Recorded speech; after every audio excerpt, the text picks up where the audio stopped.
Olá, boa tarde a todos, sejam bem-vindos. Estamos falando aqui da Loja Teosófica Estrela do Norte, Recife. E o assunto, o tema que eu trouxe hoje é esse título aí, Cosmogonia Oculta. Cosmogonia tem a ver com o surgimento, né, do cosmo. E oculta porque está sendo feita uma correlação entre o surgimento do universo e o surgimento de um ser humano. No esoterismo ou no ocultismo, a gente associa, sempre esse tipo de método de estudo em correlacionar as coisas do macro com o micro. A gente chama de macrocosmo e microcosmo. O homem é o microcosmo. Deixa eu clicar aqui para a gente ir mudando. Então, um tipo de abordagem de estudo é exatamente esse que eu citei, que é a analogia, que é uma relação de semelhança estabelecida entre um ou mais entidades distintas. Em biologia, são os componentes que, apesar de terem procedência e constituição diferentes, apresentam a semelhança no âmbito morfológico ou funcional. E no ocultismo, esse método também é empregado. Então, quando você, na biologia, né?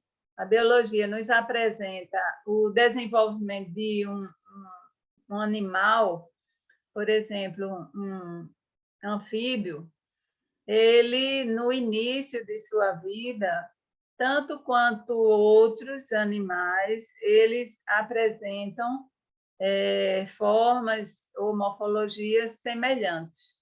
À medida que a gravidez vai sucedendo, é que vai ocorrendo a distinção, vai sendo especificado, né, qual é aquele tipo de animal ali desenvolvido. E o que antes poderia ser patinhas, com o desenvolvimento podem se tornar como asas, né? Não há uma distinção muito nítida não no início da gestação. E no ocultismo também é empregado esse tipo de estudo, né? E a analogia foi usada muito no início, né, pelos neoplatônicos para trazer, né? Faziam um estudo do todo e depois eles iam descendo até as minúcias para ter uma compreensão melhor do que estava sendo examinado. E Helena Blavatsky disse isso para a gente nunca esquecer. Estudemos o homem sem o separar um só instante do todo universal. Aí o homem é o que a gente chama em esoterismo de microcosmo e o cosmo de macrocosmo, o universo. Que existe uma perfeita correspondência entre os nascimentos do cosmos, de um mundo, de um ser planetário e de uma criatura terrestre. Então, da matriz cósmica surge um universo e da matriz materna surge um homem. Com a aplicação do princípio hermético de correspondência, então é que a gente vai mais além, né, na compreensão de determinados fenômenos que observamos na vida. Porque esse princípio diz: o que está em cima é como o que está embaixo, e o que está embaixo é como o que está em cima. Então, prestem bem atenção aí. Ele não está dizendo que é igual, é como. Tem funções, ou tem até morfologias semelhantes, como a gente vê, por exemplo, no sistema solar e na estrutura de um átomo. Então, a gente pode inferir, aplicando esse princípio de correspondência, que a essência espiritual e física do homem ela é idêntica ao princípio absoluto e a Deus na natureza. É tudo, em sua essência, a mesma coisa. Demonstrar a presença no homem das mesmas virtualidades existentes nas forças criadoras da natureza. Então, nesse estudo de homem versus cosmos, a gente vê que o homem é um pequeno mundo, um microcosmo dentro do grande universo, o macrocosmo. Helena Blavatsky, mais uma vez, citando Paracelso, ela afirma que 3 espíritos vivem e atuam no homem. O espírito dos elementos, que constitui o corpo material, e que elementos são esses? Aqui no nosso plano físico, são 4 elementos, a terra, a água, o ar e o fogo. São eles que é o espírito desses elementos que constrói o nosso corpo material. Tem o espírito das estrelas, que formam a nossa alma, o corpo sideral, que é bom que a gente saiba que as nossas almas vieram das estrelas, né? Nós somos da mesma estrutura que existe no todo. E o espírito divino, que é o algoides, ou na teosofia eu prefiro a expressão Atman, que é aquela cefira que está no topo da árvore da vida. É a partir dali que há o adentramento, vamos dizer assim, do Espírito Divino nesse nosso plano de manifestação. Então, eis o conteúdo da matrix humana versus a matrix universal. Primeiro, o óvulo versus o disco de imaculada brancura. Então, aqui à esquerda, a gente vê um disco sobre o fundo negro, que é o que Helena cita lá na Doutrina Secreta, no volume 1, que foi o que ela contemplou quando abriu aquele livro antiquíssimo, né? Que era totalmente simbólico, só imagens, só figuras, né? E do lado direito, o óvulo, que é a maior célula, né, do corpo humano, é o óvulo. E, posteriormente, o ponto no círculo branco. E esse ponto no círculo branco é o germe interno, de onde se desenvolverá um universo, ou, no caso, a figura da esquerda, ou um homem na figura da direita. Esse ponto no círculo seria o momento da fecundação dessas estruturas aí. Então, o córion é a estrutura que formará o exoderma. Exoderma é a camada externa. E no macrocosmo, ele é representado pela crosta de todos os corpos siderais. É a casca do ovo do mundo, a esfera do sistema solar e da Terra. Então, como diz, é a casca.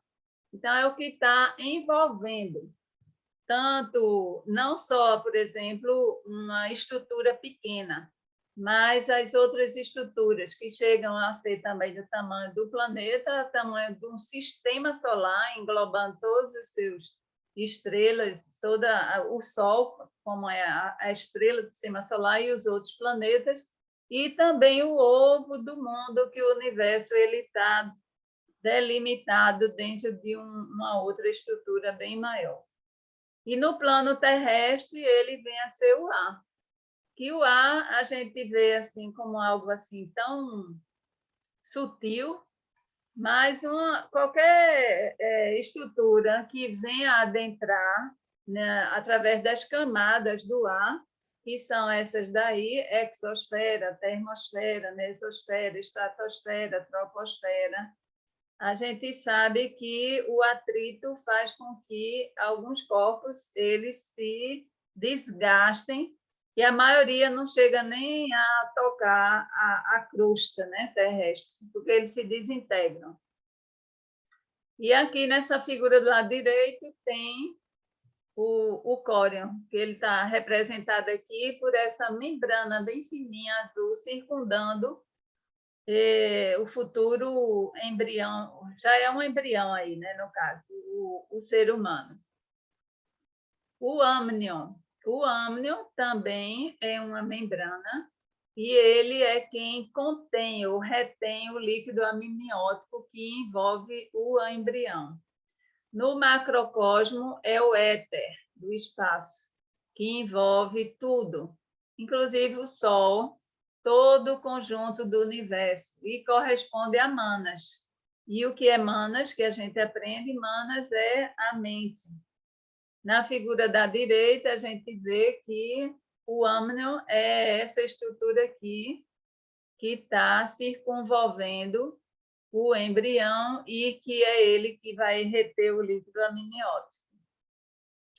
O cordão umbilical, ele serve para a nutrição do embrião ou feto, porque no início, nas primeiras semanas, é chamado de embrião, e depois de algum tempo aqui, como ele já está todo completo, coração batendo, então passa a ser denominado de feto.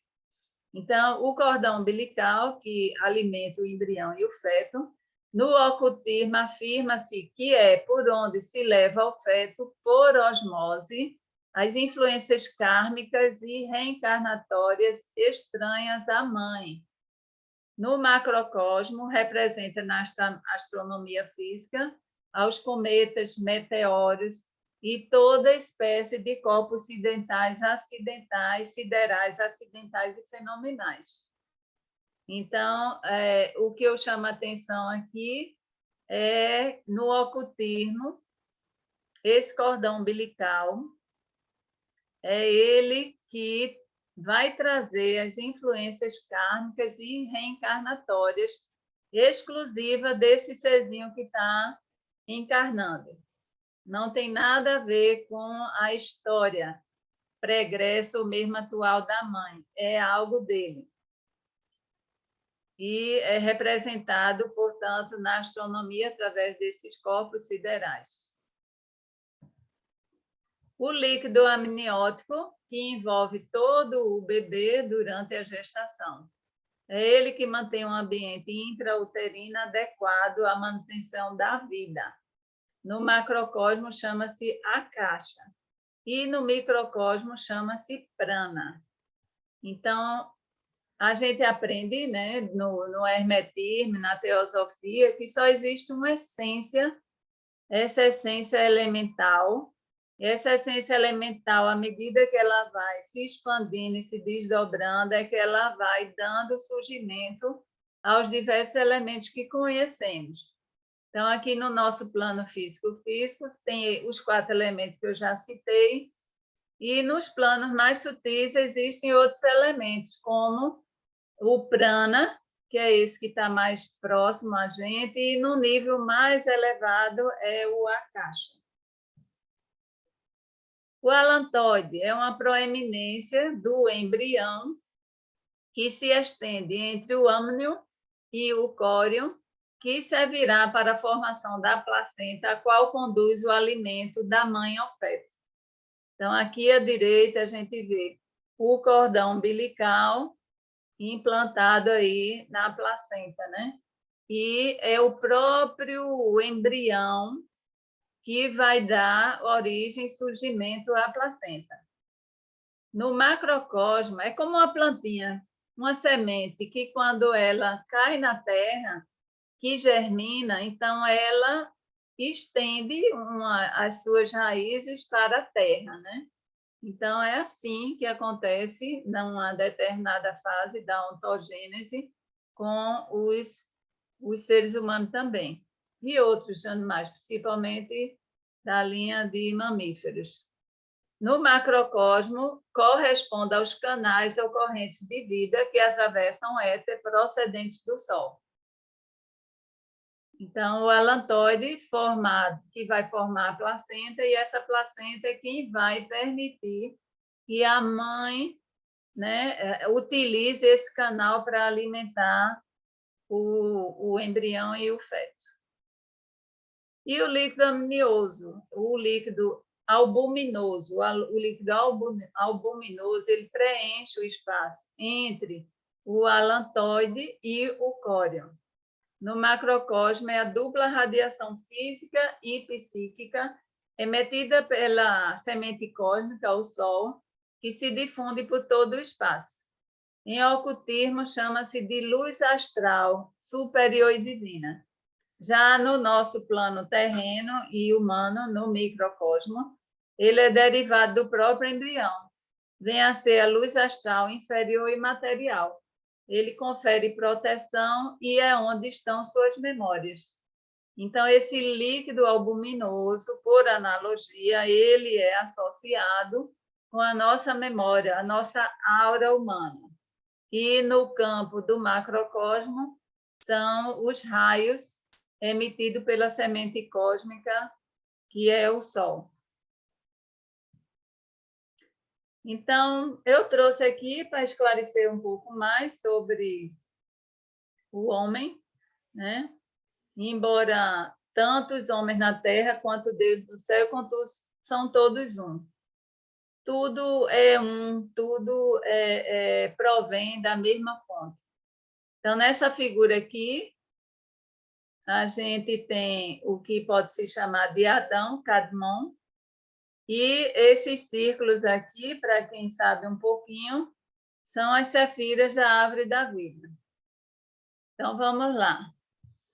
Buscando entender o homem no esquema da árvore da vida, porque nós estamos falando da cosmogonia em termos de surgimento do cosmos ou do universo e surgimento do homem no nosso plano, né? Então, buscando entender o homem desde o seu aspecto maior ao seu aspecto menor.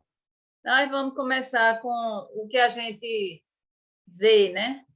Então, nessa sefira aqui, que eu estou demonstrando com a setinha, essa aqui de baixo, a gente chama de Malkuth, é o corpo físico. Hod, que é essa sefira aqui, do lado esquerdo, ela representa os processos voluntários. A outra sefira aqui, do lado direito, é chamada de Netzach, representa os processos involuntários. Geburah representa as emoções.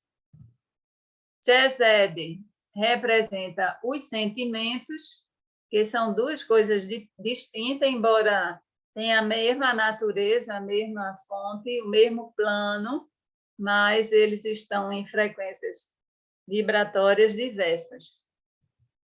Tem Binah, que está aqui já no topo, ao lado da cabeça, que representa conhecimento. Tem Rockman, sabedoria ou intuição. E no topo, nessa coroa, chamada de Keter, tem aquilo que a gente chama de chispa divina. Aí, a gente fazendo uma pequena associação e analogia, a gente vê que o homem ele não é só seu corpo físico. Se fosse só uma estrutura física, os minerais também seriam seres humanos. Né? Essa garrafinha aqui seria um ser humano, esse pote seria um ser humano, meu celular seria um ser humano. Eles têm uma estrutura física, é só isso que Malkuth representa. Mas não, o homem está além disso. Nesse plano de Malkuth está representado o reino mineral. Em Hod existem os processos voluntários e em Netzach os processos involuntários. Processos voluntários é esse, da gente fazer aquilo que quer, de eu estender minha mão porque eu quero pegar aqui essa bisnaga. Enquanto que os processos involuntários representados por Netzach são, por exemplo, o batimento do meu coração. Eu não preciso dar comando nenhum para que o meu coração funcione. Mas nós não somos apenas corpo físico, processos voluntários e processos involuntários. Porque dentro dessa gama de processos voluntários e processos involuntários existem seres inclusive do reino até vegetal, né? Principalmente nos processos involuntários, já que eles respondem às forças telúricas da Terra e à luz do Sol para realizar seus processos de vida. E então, nesse esquema aí, além do corpo físico, os processos voluntários, processos involuntários, o homem também tem emoções e sentimentos. Nessas emoções, eu quero dizer assim, as emoções mais grosseiras, aquilo que afeta o nosso corpo físico, coisas que a gente sente fisicamente, mas também as emoções assim mais grosseiras, como raiva, como medo, né? Enquanto que os sentimentos é representado por Chesed. Então, Chesed seria assim a compaixão, o amor, seria a harmonia que a gente sente, o encantamento diante da vida, da beleza. Mas dentro desses esquemas aí, como eu disse, Malkuth, corpo físico, reino mineral, Hod, Netzach, processos voluntários e involuntários, reino vegetal e de alguns animais dentro da escala da vida, né? Geburah, emoções, Geset, sentimento. Existem animais que têm não só emoções, que isso aí é bem factível de ser observado, mas sentimentos. São super amorosos, é um amor até incondicional, né? Que alguns animais têm, não só pelas suas crias, mas também quando eles passam a ter contato, né, com os seres humanos, principalmente os animais domésticos, eles são capazes de expressar sentimentos assim bem elevados. Mas só que nesse contexto aí falta aos animais a razão e o raciocínio, que são duas coisas que configuram essa sefira do conhecimento, chamada Binah, e a outra, Hokmah, da sabedoria ou intuição. Então, esses atributos assim mais elevados, Binah e Hokmah, faz parte são atributos exclusivos do ser humano, que eles já demonstram que essa entidade ela possui mente, né? Enquanto que nos animais esse atributo já existe, mas ele ainda não está desenvolvido, ele está germinando, ele está aflorando, porque tem animais que é capaz de aprender coisas assim que ficamos admirados, né? Mas eles já têm percepções, eles têm memória, eles são capazes de dar atenção, são capazes de associar, aprendem. Então, eles já têm rudimentos da mente.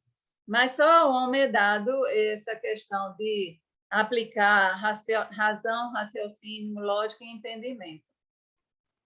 E para coroar tudo, tem a chispa divina, que é Keter, que é esse atributo que, quando o homem ascende através desse caminho, ele, então, é coroado com esse aspecto aí, passa a ser um ser iluminado, um adepto, né? Sócrates, ele ensinou que o início é a parte mais importante de qualquer trabalho. Em tudo na vida a gente tem que dar muita importância quando iniciar alguma coisa. Até mesmo nas coisas mais banais. Se você vai assistir um filme ou ler um livro, você tem que pegar aquela história do início, aquele enredo, senão você vai perder o fio da meada, não vai entender o que representa cada um dos personagens, os eventos que estão acontecendo, porque estão se desenrolando daquela forma. Mas, no caso aqui, eu estou aplicando essa questão da importância do início, né, de qualquer trabalho, eu estou usando aqui no sentido de que é no início da formação de um ser humano, né, desde o seu ventre, com uma paternidade e uma maternidade responsável, que se inicia o desenvolvimento de um ser humano pleno. Se Frederick King ele chegou a falar o seguinte: os 18 meses são os mais importantes para beneficiar a espécie. As bases da saúde física, emocional e mental são assentadas antes do nascimento. Então, esses 18 meses, divididos por 2, os 9 meses de gestação e os 9 meses após a gestação, ele considerou, deve ter feito várias pesquisas nesse sentido, como os mais importantes para que as pessoas tenham uma base bem estruturada em relação a esses 3 aspectos da saúde: física, mental e emocional. E está assentada antes do nascimento. Então, uma criança que é gestada porque ela é desejada, ela é querida, vai ter outro tipo de emoção, de vibração ali sendo alimentada, né, pelos seus pais. Ela é esperada com amor, diferente de outras crianças que são gestadas sem que a mãe e o pai tenham maturidade para isso, são rejeitadas, que tentam aborto, ou o pai abandona e a mãe bebe ou usa droga, coisas assim dessa natureza. Então, infelizmente, a gente vê pelos estudos da psicologia que essas crianças elas tendem a ser bem desajustadas. É claro que em tudo existe exceção, né? Então, o processo de nascer é extremamente complexo, pois, além do corpo físico, o homem se encarna em outros corpos, corpos que estão em outros planos. A verdadeira alma do homem reside em mundos supramentais, em níveis dos quais os atributos divinos de verdade, amor e sabedoria manifestam-se mais livremente, já que a densidade da matéria os esconde de nossa visão. Então, o propósito da evolução do homem, como também do universo, é que esses 3 atributos da Trindade possam brilhar extremamente com esplendor e poder crescente. Então, verdade seria como, já que é uma trindade, a gente representa por um triângulo equilátero. Então, verdade seria o ápice, amor e sabedoria. Então, se o ser humano conseguir, através das suas relações matrimoniais, né, trazer ao mundo seres com essas condições de gestação, vai haver uma melhora tremenda, né, na humanidade. Então, a teosofia ela ensina que o processo evolutivo ele é dual. Consiste no desdobramento de vida e consciência, de um lado, e no crescimento gradativo em relação ao modelo de perfeição da matéria e da forma do outro. Então, é vida e consciência, que são atributos transcendentais, eles, para se expressarem no mundo manifesto, utiliza a matéria e usa as formas. E quanto mais perfeita for a forma, mais assim plena estará a expressão da vida e da consciência. Então, como é que a teosofia define o homem? Então, o homem é um ser no qual, qualquer que seja a região do universo onde se encontre, neles estão unidos pela mente o mais elevado espírito e a matéria mais inferior. Foi o que a gente viu agora há pouco, quando mostrei esse esqueminha assim, bem sucinto, da árvore da vida, onde vimos que o homem é composto de Malkuth, ou a matéria física densa, e pela chispa divina, ou Keter. Então, mas só que eles estão unidos pela mente. É a mente que torna que traz essa definição do que seja homem.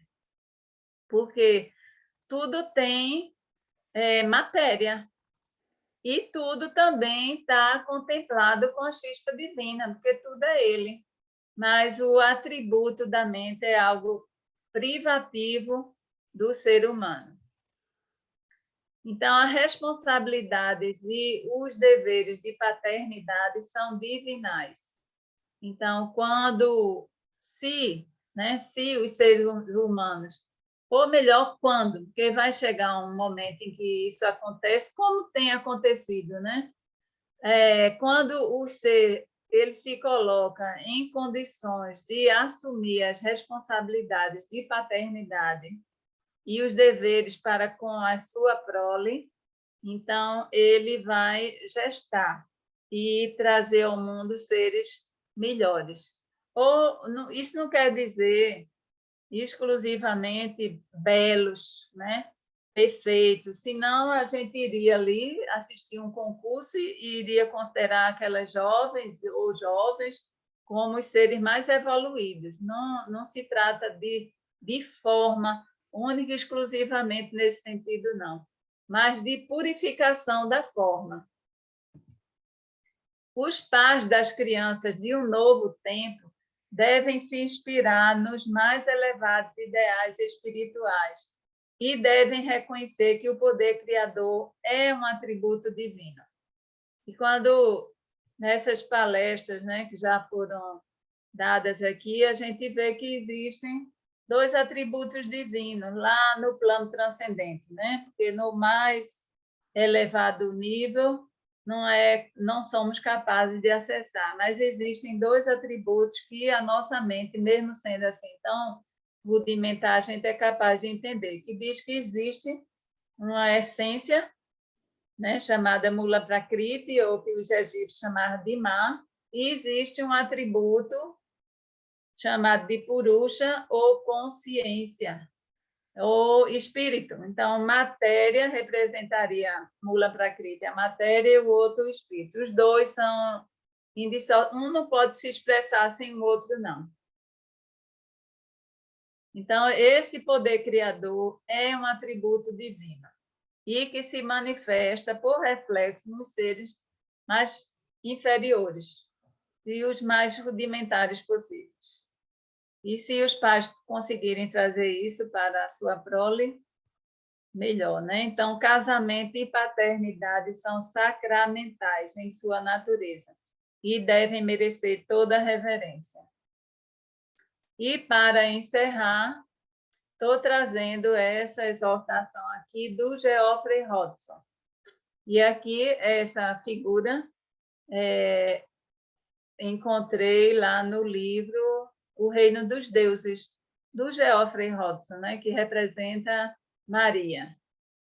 Elevai as mulheres de vossa raça até que todas sejam vistas como rainhas, e que todo homem seja um rei para cada uma dessas rainhas, honrando-se mutuamente por reconhecer a realeza um do outro.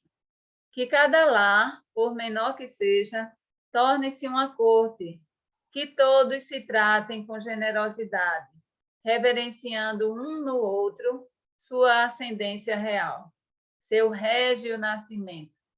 Pois há sangue real em todos os homens. Todos somos filhos do rei. Então, para encerrar, aquela frase conhecidíssima, né, que a gente aprende lá quando lê Platão, e que estava lá no portal de Delfos, conhece-te a ti mesmo e descobrirás os segredos do universo e dos deuses.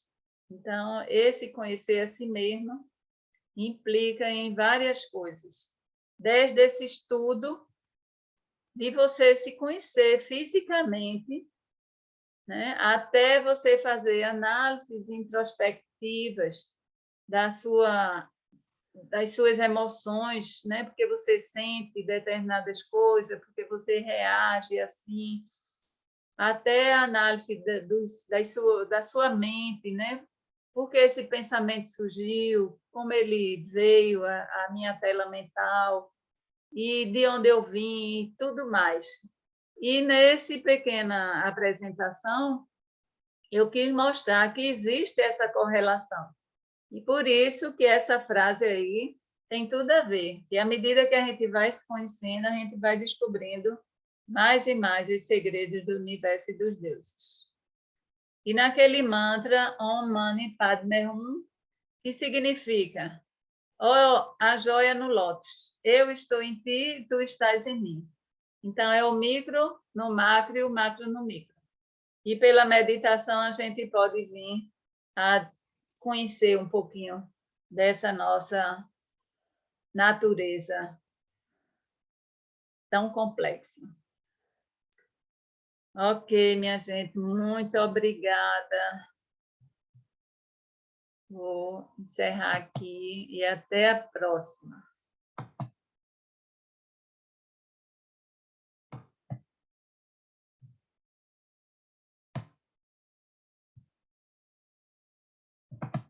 Interromper gravação.